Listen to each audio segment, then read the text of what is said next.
Hello students, welcome to Sumit Bhushan academy. मेरा नाम सुमित भूषण है और जैसा कि आपको पता है इस चैनल पे मैं एजुकेशनल कंटेंट डालता हूँ। अभी प्राइमरीली मैथमेटिक्स का कंटेंट डाल रहा हूँ। तो उसी सीरीज में आज जिस टॉपिक को हम लोग डिस्कस करेंगे वो है वेन डायग्राम्स। ये सेट थ्योरी से रिलेटेड ही टॉपिक है। तो चलिए देखते हैं कि क्या होता है और क्या क्या सीखने के लिए है यहाँ पे। तो यहाँ देखिए, जैसे मैंने लिखा है वेन डायग्राम्स का डेफिनेशन लिखा है कि it is a pictorial representation of the relationship among sets. तो सपोज कीजिए कि कुछ सेट्स दिए गए हैं ए बी सी, कोई यूनिवर्सल सेट भी दिया गया है यू। तो ये जो डिस्कशन है जिसमें ये सारे सेट्स इन्वॉल्व हैं उसमें ए और बी का आपस में क्या रिलेशन है, ए और यू का आपस में क्या रिलेशन है, बी और सी का आपस में क्या रिलेशन है, बी यू का आपस में क्या रिलेशन है, मतलब जितने भी सेट्स अंडर कंसिडरेशन है उनका आपस में क्या रिलेशन है। मतलब रिलेशन मतलब उनका क्या वो उनके कुछ एलिमेंट्स कॉमन है, कौन किसका सबसेट है, ए माइनस बी को कैसे रिप्रेजेंट करेंगे, ए माइनस बी क्या होगा, ये सब पता करने का एक तरीका उनका पिक्टोरियल रिप्रेजेंटेशन भी होता है। तो वही जो रिप्रेजेंटेशन है उसको हम वेन डायग्राम कहते हैं। वेन डायग्राम को देख के अगर हमें समझ में आता है वेन डायग्राम, तो हमें देख के पता लग सकता है कि कौन से सेट का किसी दूसरे सेट के साथ क्या रिलेशन है। हम लोग अभी देखेंगे ढेर सारे एग्जाम्पल्स के साथ कि जो हम बातें कहने जा रहे हैं उसका क्या मतलब है। तो इसके दो तीन चीजें हैं बेसिक, कि जो यूनिवर्सल सेट एक पर्टिकुलर डिस्कशन में जितने सेट्स इन्वॉल्व हैं उसमें से एक यूनिवर्सल सेट होगा। तो जो यूनिवर्सल सेट है उसको हम रिप्रेजेंट करते हैं एक रेक्टेंगुलर रीजन से, ठीक है। और जो सबसेट्स होते हैं उसके आपको पता है कि एक कोई जब 2 या 3 या 5 सेट्स अंडर कंसिडरेशन है तो उनमें से किसी एक को हम ये कह सकते हैं कि वो यूनिवर्सल सेट है, प्रोवाइडेड कि जैसे मान लीजिए 5 सेट्स अंडर कंसिडरेशन है और उनमें से एक सेट जो है वो बाकी के 4 सेट्स का सुपर सेट है। तो उस केस में उस एक सेट को हम कहते हैं कि वो यूनिवर्सल सेट है और बाकी के जो 4 सेट हैं वो इस यूनिवर्सल सेट के सबसेट हैं, ठीक है। ये तो आपको पता ही है, आपने देखा होगा पीछे की वीडियोज में कि यूनिवर्सल सेट्स क्या होते हैं, सुपर सेट्स क्या होता है, सबसेट क्या होता है, ये सब कुछ आपने देखा होगा। तो हाँ, तो एक पर्टिकुलर डिस्कशन में कोई जो यूनिवर्सल सेट है उसको हम रिप्रेजेंट करते हैं वेन डायग्राम में एक रेक्टेंगुलर रीजन से, और जो सबसेट्स होते हैं उसको उसके सर्कल से हम रिप्रेजेंट करते हैं। The circles are drawn inside the rectangle, ठीक है। तो एग्जाम्पल के साथ हम लोग सीखते हैं तो ज्यादा अच्छे से बात हमें शायद समझ में आएगी। तो देखिए मान लीजिए कि यूनिवर्सल सेट जो है वो ये है जो मैंने यहाँ लिखा हुआ है कि जिसके एलिमेंट्स हैं 4, 5, 9, 11 और 12। तो वेन डायग्राम में हम लोग क्या करते हैं कि एक रेक्टेंगल ड्रॉ करते हैं, है ना। यहाँ ड्राइंग प्रॉपर नहीं है तो आप लोग अच्छे से अपना ड्रॉ कीजिएगा। ये रेक्टेंगल ड्रॉ किया और इसके जितने एलिमेंट्स हैं जैसे जो यहाँ पे 4, 5, 9, 11 और 12 है उनको हम लोग यहाँ पे लिख लेते हैं। 4, 5, 9, 11 और 12 ये हमारा वेन डायग्राम हो गया जो कि यूनिवर्सल सेट U को रिप्रेजेंट कर रहा है, ठीक है। तो बहुत सिंपल है कि एक रेक्टेंगल हमने ड्रॉ किया और सारे एलिमेंट्स लिख दिए तो वो वेन डायग्राम हो गया यूनिवर्सल सेट का। अब है कि उसका एक सबसेट जो है हमारे यूनिवर्सल सेट का उसको कंसिडर करेंगे हम लोग। जैसे कि ए, मान लीजिए ए कोई सेट है जिसके एलिमेंट्स हैं 5, 9 और 12, ठीक। तो यू तो हमने पहले ही देखा है इस वाले एग्जाम्पल में कि यू क्या है। मैं एक बार फिर से लिख लेता हूं ऊपर से 4, 5, 9, 11, 12, है ना।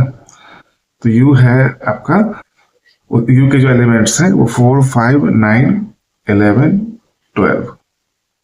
तो हमने ऊपर देखा है कि जो वेन डायग्राम होता है उसको एक रेक्टेंगल से रिप्रेजेंट करते हैं और जो उसके सबसेट्स होते हैं उन सबसेट को हम लोग उस रेक्टेंगल के अंदर ही ड्रॉ करते हैं। तो चलिए ये देखते हैं कि ये रिलेशनशिप कैसे रिप्रेजेंट होगा। तो हमने एक रेक्टेंगल ड्रॉ कर लिया जो कि रिप्रेजेंट कर रहा है हमारे यूनिवर्सल सेट को, और एक सर्किल यहाँ अंदर में ड्रॉ कर लिया जो कि ए है। ठीक, और इसको तो हम लोग यू यहाँ लिख ही देते हैं जो कि यूनिवर्सल सेट है। अब ए के जो एलिमेंट्स होंगे वो हम अंदर लिख देते हैं 5, 9, 12। ए के एलिमेंट्स हैं 5, 9 और 12। हाँ, ए के एलिमेंट्स, और यू के बाकी के बचे हुए देखिए 5, 9, 12, तो ए के भी एलिमेंट्स हैं, वो हमने यहाँ रिप्रेजेंट कर दिया इस सर्किल में। और बचे एलिमेंट्स हैं 4 और 11, तो यहाँ हम लोग बचे हुए एलिमेंट्स लिख देते हैं 4, 11। ठीक है, तो ये रिलेशनशिप यहाँ रिप्रेजेंट हो गया जो कि है A is a subset of U. ठीक है, तो 5, 9 और 12 देखिए, तो इस वाले डायग्राम से ये वेन डायग्राम हो गया इस रिलेशन का। तो इस डायग्राम से हमको क्या समझ में आ रहा है कि जो u है उसके एलिमेंट्स हैं 4, 11, 5, 9 और 12। ठीक है, अगर आपको कुछ ना बताया जाए और बस ये डायग्राम दे दिया जाए और आपसे पूछा जाए कि u क्या है, u के कौन कौन से एलिमेंट्स हैं और a के कौन कौन से एलिमेंट्स हैं, तो आप इसको देख के बता सकते हैं कि u के जो एलिमेंट्स हैं वो है 4, 11, 5, 9 और 12। आपको पता होगा जब हम सेट लिखते हैं तो उसमें जो एलिमेंट्स हम जो रिप्रेजेंट करते हैं वो किस ऑर्डर में लिखे गए हैं ये मैटर नहीं करता है। तो ऊपर मैंने लिखा था u को 4, 5, 9, 11 और 12, अभी लिख रहा हूँ 4, 11, 5, 9, 12। आप किसी भी ऑर्डर में लिख सकते हैं, ये सब एक ही है। और इसी डायग्राम को देख के हमें पता चलता है कि a जो है वो क्या है 5, 9, 12, और a जो है वो सबसेट है u का। ठीक है, ये सर्किल के अंदर जो भी एलिमेंट्स हैं 5, 9, 12 ये u के भी एलिमेंट्स है। ऐसा नहीं है कि u कुछ अलग है, u एक अलग से सेट हमने बनाया है जो कि यूनिवर्सल सेट u का ही सबसेट है। ठीक है ना, तो जो सर्किल के अंदर भी एलिमेंट्स होंगे वो u के भी एलिमेंट है और इसके अलावा वो a के एलिमेंट्स हैं। तो ये यहाँ पर रिप्रेजेंटेशन हमें मिल गया सबसेट का। ठीक है, अभी एक और सेट हम लोग देखेंगे जो कि है बी। अब बी भी जो है यू का सबसेट है, और बी जो है उसके एलिमेंट्स है 4, 9, 11 और 12। ठीक है, अभी मैं बाकी के सेट्स लिख लेता हूं यहाँ पे।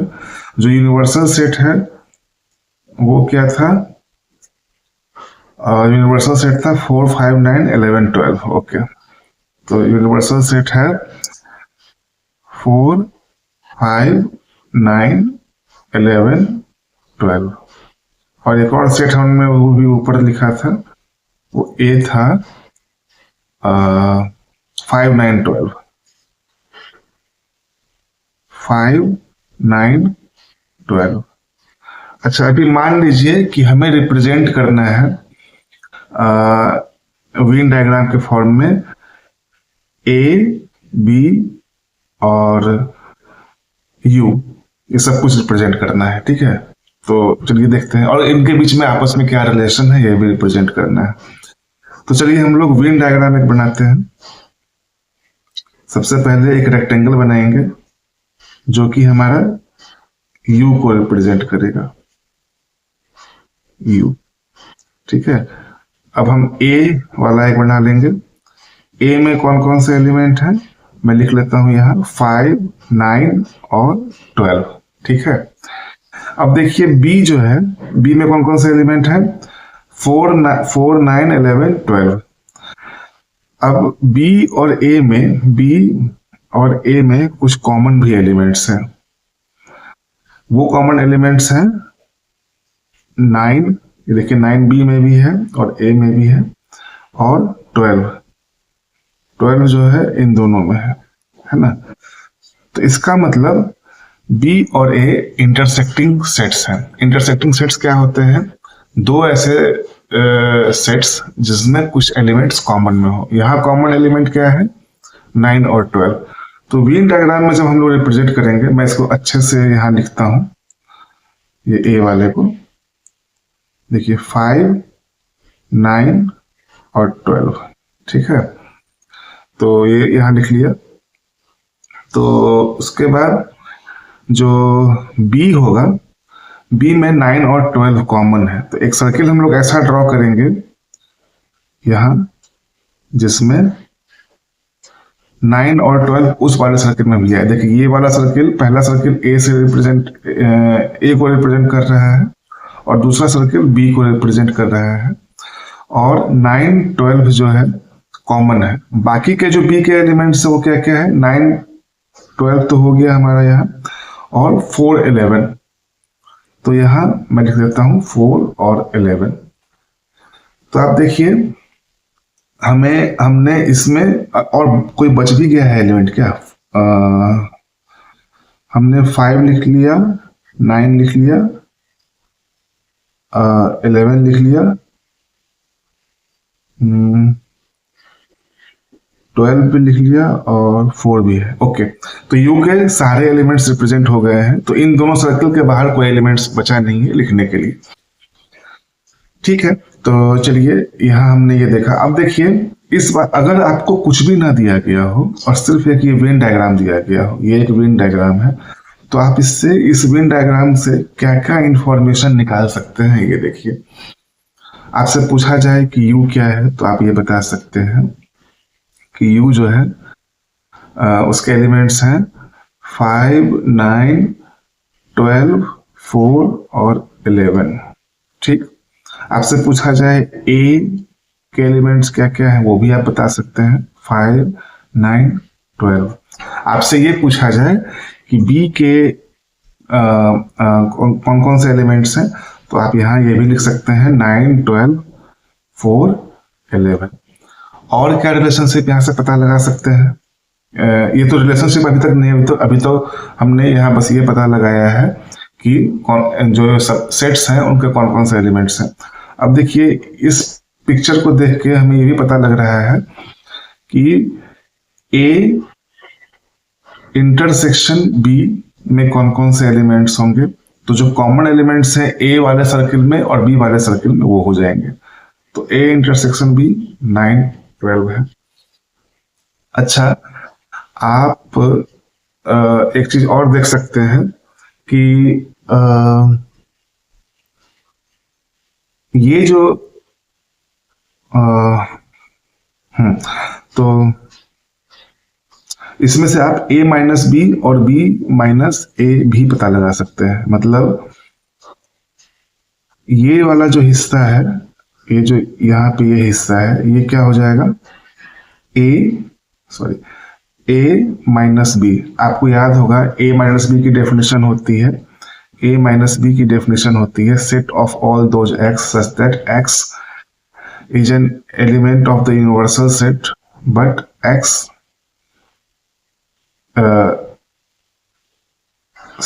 is an element of a, x is an element of a, but x is not an element of b।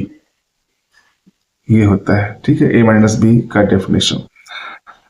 तो यहां देखिए x इज a के कौन कौन से एलिमेंट हैं, 5 9 और 12, लेकिन उनमें से 9 और 12 जो है वो b के भी एलिमेंट हैं, इसलिए a माइनस बी जो होगा वो अपने केस में बस 5 होगा। तो ये वाला पार्ट जो मैंने यहाँ पे ये वाले लाइन ड्रॉ किए हैं, ये रिप्रेजेंट करता है a माइनस बी। सिमिलरली जो ये वाला पार्ट है हमारा, ये रिप्रेजेंट करता है b माइनस ए, b माइनस ए। ठीक है, तो b माइनस ए, आपसे पूछा जाए a माइनस बी क्या है, तो वो भी आप बता सकते हैं कि 5 है। b माइनस ए क्या होगा, जो b के एलिमेंट्स होंगे बट वो a के एलिमेंट्स नहीं होंगे, है ना। तो जो 9 12 है वो तो कॉमन है, इसके अलावा b में कौन कौन से एलिमेंट्स है, 4 और 11। तो 4 11 वो यहाँ आपको डायग्राम से भी दिख जा रहा है। तो आपने इस वाले डायग्राम से a माइनस बी की पता लगा लिया, b माइनस ए की पता लगा लिया। आपसे अगर पूछा जाए कि आप इसको देख के भी बता सकते हैं कि a जो है वो u का सबसेट है ना, और आप इसको देख के भी कह सकते हैं कि b जो है वो भी u का सबसेट है। आप यहाँ देख के और भी चीजें पता लगा सकते हैं कि ए यूनियन बी क्या है। ठीक है, ए यूनियन बी। तो ए यूनियन बी क्या होगा कि ए माइनस, अच्छा ये रीजन जो है 9 और 12 वाला, ये रिप्रेजेंट करता है ए इंटरसेक्शन बी। अगेन आपसे अगर आपको बस ये डायग्राम दिया जाए और पूछा जाए कि ए इंटरसेक्शन बी क्या होगा, तो आप यहाँ बता सकते हैं वो 9 और 12 होगा। ये मैंने लिखा, हाँ मैंने लिख ही दिया था। ओके, मैं रिपीट कर रहा हूँ। ओके, तो 9 और 12 होगा। तो यहाँ पे आप ये देखिए कि ठीक है, ये इतने सारे इंफॉर्मेशन हमको मिल गया। अभी देखिए, अभी एक तीसरी सिचुएशन है कि मैंने तीसरा एक सेट कंसिडर किया है सी, जो कि अगेन यू का सबसेट है और जिसके एलिमेंट से 4, 11। अब इसको भी हम देखते हैं। जैसे ए क्या था, ए था 5, 9, 12, 5, 9, 12 और यू क्या था 4, 5, 9, 11, 12, 4, 5, 9, 11, 12, यही था ना 4, 5। हाँ ठीक है। अब मान लीजिए हमें बस इन्हीं तीनों सेट्स को रिप्रेजेंट करना है, तो जो यू है उसके लिए तो खैर हमारा रेक्टेंगल ही है।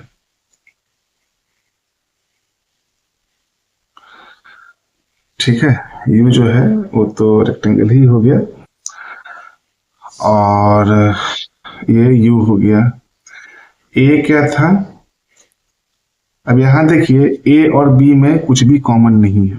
ठीक है, तो इसका मतलब जो हम सर्किल्स ड्रॉ करेंगे वो एक दूसरे को ना तो टच करेंगे और ना इंटरसेक्ट करेंगे।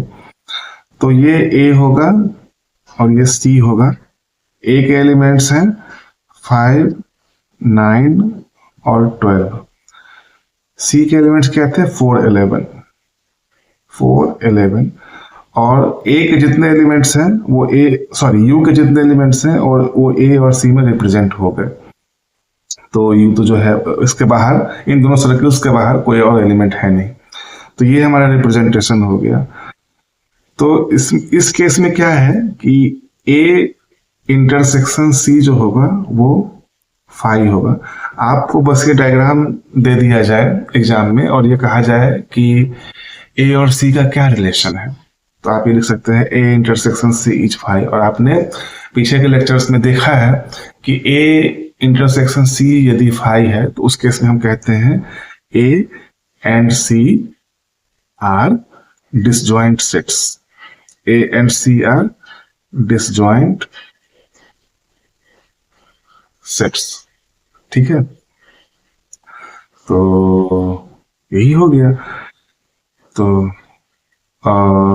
हाँ, ये हमें पता लग गया यहाँ पे, है ना। अब अगर मान लीजिए एक सिचुएशन ये होती कि जैसे देखिए एक हमने सेट लिखा होता, जैसे ए एक सेट है, मान लीजिए कि एक सेट होता डी और डी होता 5 और 9। तो ए डी और यू को कैसे रिप्रेजेंट करेंगे, तो अगेन एक रेक्टेंगल ड्रॉ करेंगे जो कि यू को रिप्रेजेंट कर रहा है, जो यू है, और एक है जो, अब देखिए इसमें क्या है, डी ए और यू को हमें कंसिडर करना है। तो यहां देखिए D is a subset of A and A is A and D R both subsets of you. You तो यूनिवर्सल सेट ही है, ठीक है ना। तो इस तरह के रिलेशन को हम लोग कैसे करेंगे, सबसे पहले एक सर्किल ड्रॉ करेंगे जो डी को रिप्रेजेंट कर रहा है और इसके एलिमेंट्स क्या क्या थे 5 और 9। ठीक है, इसके एलिमेंट्स थे 5 और 9। ये हमारा डी हो गया। इसके बाहर एक और सर्किल ड्रॉ करेंगे जो कि ए हो जाएगा और ए के एलिमेंट्स क्या क्या है 5, 9 और 12। तो 5, 9 तो यहाँ डी में ही रिप्रेजेंट हो गया, बचा हुआ एक एलिमेंट है 12, वो यहाँ आ गया। यहां तक आ गई बात। तो डी रिप्रेजेंट कर लिया हमने, ए भी रिप्रेजेंट कर लिया। एलिमेंट्स कौन कौन से शो हो गए 5, 9 और 12। बचे हुए एलिमेंट्स यू के क्या है, 4 और 11।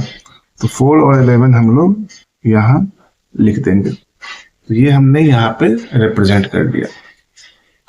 तो इस तरह से डिफरेंट रिलेशंस जो है, ऑफ कोर्स इस पे बहुत सारे प्रॉब्लम्स भी बनते हैं, जो कि हम लोग आगे आने वाले लेक्चर्स में देखेंगे।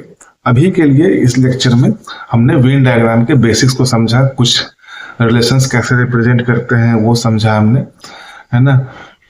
तो हाँ, इस वाले में जो है, जैसे इसी वाले केस में हम लोगों को पूछ दिया जाए कि ए यूनियन डी क्या होगा, तो आपको याद होगा ए यूनियन डी का डेफिनेशन क्या होता है, set of all those x such that x is an element of A और x is an element of D. इसका मतलब क्या है वर्ड्स में, कि ऐसे सारे एलिमेंट्स जो या तो ए में हो या डी में हो या दोनों में हो, ठीक है ना।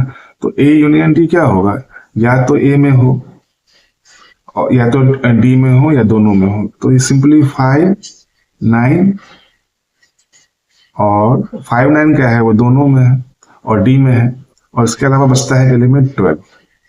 ये हो गया आपका ए यूनियन डी। पिक्चर को देख के आप ए यूनियन डी ही पता लगा सकते हैं। ऊपर वाला जो एग्जांपल था उसमें यहाँ